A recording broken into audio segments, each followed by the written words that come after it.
Riddhi, issue, शिखा, अरे कहाँ गई तीनों की तीनों? दिखाई नहीं दे रही।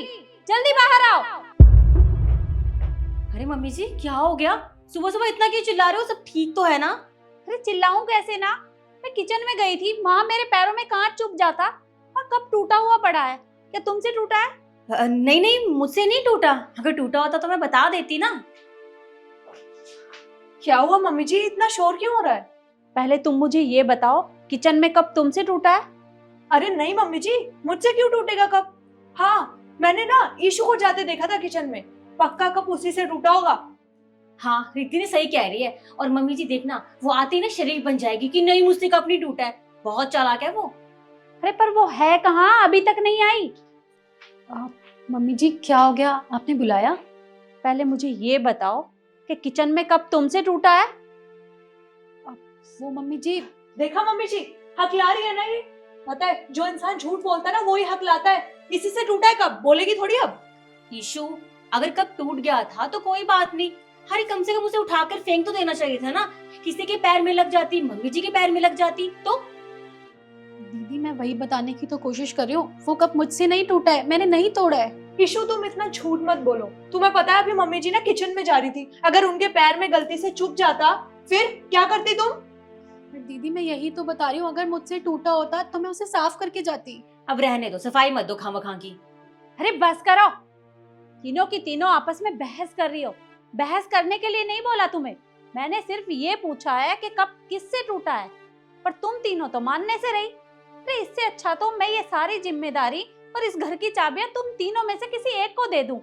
हाँ तो ठीक है ना मम्मी जी, आप घर की सारी जिम्मेदारियां और घर की चाबियां मुझे दे दीजिए। आप देखिए, घर की बड़ी बहू तो मैं हूँ, तो जिम्मेदारियां तो मुझे को लेनी चाहिए ना, तो आप मुझको दे दीजिए। देखिए मम्मी जी, बेशक ये इस घर की बड़ी बहू है, पर एज में तो मैं ही बड़ी हूँ ना। आपके बाद तो मैं ही आती हूँ, तो आप मुझे दे दीजिए चाबी। मैं अच्छे से जिम्मेदारियां निभाऊंगी। क्या हुआ ईशु? क्या तुम्हें कोई जिम्मेदारी या फिर चाबियां नहीं चाहिए? नहीं मम्मी जी, मुझे घर की चाबियां नहीं चाहिए। वो कहते हैं ना, चाबियों के साथ साथ ना जिम्मेदारियां भी बढ़ जाती हैं, और मुझे नहीं लगता कि मैं अभी इन जिम्मेदारियों के लायक हूँ। और दीदी कह तो रही हैं, और दीदी सबसे बड़ी है यहाँ पे, तो वो जिम्मेदारियां अच्छे से संभाल लेंगी। अरे बस करो। मैंने ज्ञान नहीं मांगा तुमसे, सिर्फ ये पूछा है कि तुम्हें ये जिम्मेदारियां और चाबियां चाहिए या नहीं चाहिए। वो तो मैं ही डिसाइड करूंगी कि मुझे किसे देनी है। एक काम करती हूँ, मैं तुम तीनों का टेस्ट लेकर देखती हूँ। जो भी उस टेस्ट में पास होगा उसे वो जिम्मेदारियां और वो चाबियां मैं दे दूंगी। ठीक है मम्मी जी। तो ठीक है, एक काम करो, अभी के अभी किचन में जाओ और पहले तो वो कप साफ करो, और उसके बाद एक एक प्लेट में एक एक आलू लेकर आओ। मैं तुम्हें सोफे पे मिलती हूँ।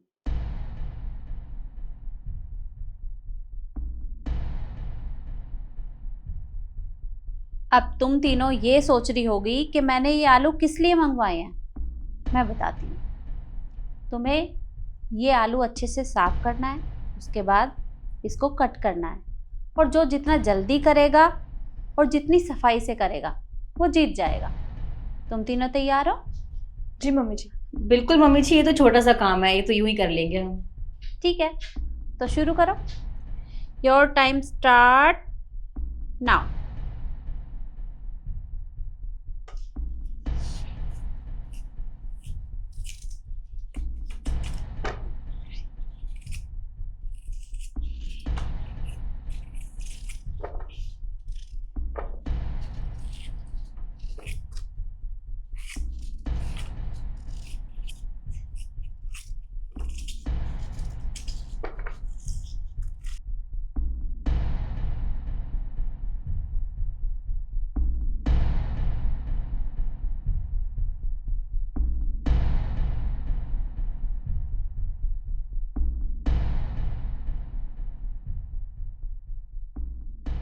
स्टॉप।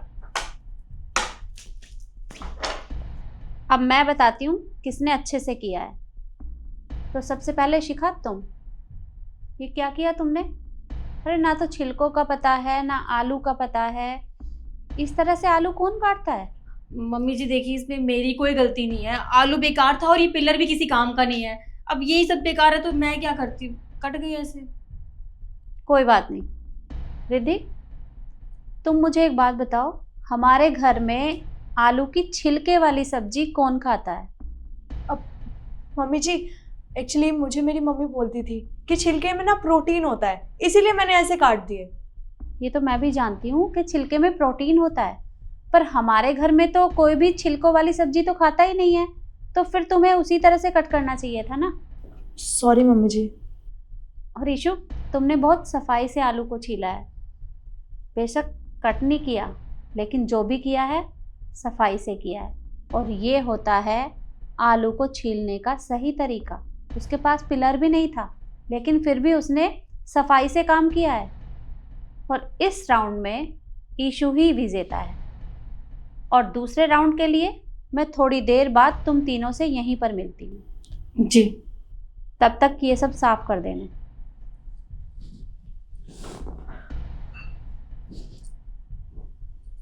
ये तो चीटिंग हुई ना, उसको अच्छा चाकू दिया था और हमें बेकार।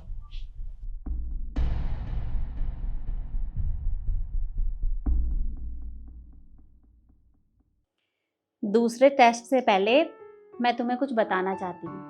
अभी अभी गांव से फ़ोन आया मेरे पास। परसों शादी है और हम सबको जाना पड़ेगा।